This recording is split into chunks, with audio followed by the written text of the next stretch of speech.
আসসালামু আলাইকুম Ibran, welcome to my channel. আজকে আমি আবার চলে এসেছি আমার আরেকটা কুকিং রেসিপি নিয়ে। অবশ্যই আপনারা দেখে বুঝতেই পারতেছেন এটা একটা কেকের রেসিপি। রিসেন্টলি আমার অনেক বেশি মন চাচ্ছিল যে কেক খাবো, কিন্তু এই বৃষ্টির মধ্যে আসলে বের হওয়ার সেই পরিমাণ মন চাচ্ছিল না। তো আমি চিন্তা করলাম আচ্ছা ঠিক আছে, আমি ঘরেই নিজে বানিয়ে ফেলি কেক। তো সন্ধ্যার সময় আসলে হুটহাট প্ল্যানেরগুলো আসলে সাকসেসফুল হয়। সন্ধ্যার সময় চিন্তা করলাম আজকেই বানাবো, দেন যা কথা তাই কাজ। প্রথমে আমি একটা ডিম নিয়েছি, ডিমটা অবশ্যই রুম টেম্পারেচারে হবে। দেন ওটা ভালো করে মিক্স করবো। আর হ্যাঁ, এখানে কিন্তু ব্ল্যান্ড করা বা হ্যান্ড বিটার হলে খুব ভালো হতো। দেন আমি 3 চামচের মতো চিনি দিয়েছি। চিনিটা যারা কম খান তাদের জন্য এটা, আর কেকে আসলে বেশি চিনি ভালোও লাগে না। দেন আমি তেলটা অনেক কম দিয়েছি। কম দেওয়ার কারণটা হচ্ছে মাম্মি কা খৌফ, কারণ তেল আসলে অতিরিক্ত ইউজ করা যায় না। যেহেতু আমি টুকটাক করে কাজ শিখছি, এখন আমি পারফেক্ট কিছুই পারি না, তাই তেলটা ওয়েস্ট না করাটাই ভালো। দেন হ্যাঁ, তেলটা এখানে একটু বেশি দেবেন, যতটুকু চিনি দিয়েছেন ততটুকু পরিমাণ তেল দিলে ভালো হতো।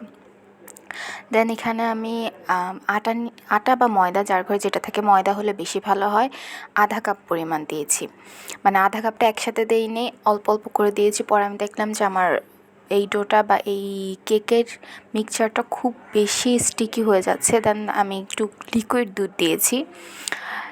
তারপর আমি বেকিং পাউডার খুবই কম পরিমাণে দিয়েছি, এটা আপনারা দেখতেই পাচ্ছেন যে খুবই কম পরিমাণ হয়েছে।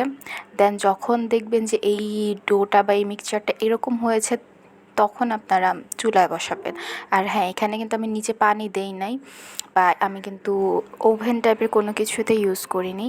আমি ডিরেক্ট চুলায় বসিয়েছি, নিচে আমি পেপার দিয়ে, এরপর মানে পানি থাকবে না, বাট পেপার থাকবে, আস্তে আস্তে মাইক্রোওভেনের মতো হবে। আমি 1 ঘন্টার মতো রেখেছি। আর এখানে কিন্তু বাতাস বের হওয়া যাবে না, বা থাকে না যে ফ্রাইং প্যানের ঢাকনাগুলোতে ফাঁকা থাকে, বা আমরা যখন স্টিলের ঢাকনা দিয়ে ফাঁকা থাকে, ফাঁকা থাকবে না।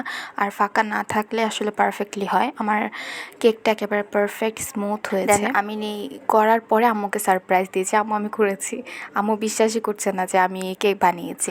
দেন আম্মু গরমই কেটেছে, অ্যান্ড দেখতেই পাচ্ছেন যে একেবারে খুব স্মুথ হয়েছে, ফ্লাফি হয়েছে। সন্ধ্যার ঝটপট নাস্তার জন্য এটা পারফেক্ট রেসিপি। আপনারা একেবারে কম সময়ের মধ্যে বানাতে পারবেন। আর হ্যাঁ, 1 পিস দেখে ভাববেন না যে আমি শুধু 1 পিস খেয়ে, আমি পুরো কেকের অর্ধেকটাই খেয়ে সাবার করে দিয়েছি। এটা জাস্ট ফটো সেশনের জন্য আমার অল্প একটু স্লাইস করে রাখা। It is the end for today. এটাই ছিল আমার আজকের কেকের রেসিপি। আবার কোনো নতুন ভিডিও নিয়ে আসবো, কোনো নতুন কেকের রেসিপি নিয়ে আসবো, বা কোনো অন্য কিছু নিয়ে আসবো। আপনারা কমেন্ট করে জানিয়ে দেন আপনারা কোন রেসিপি দেখতে চান।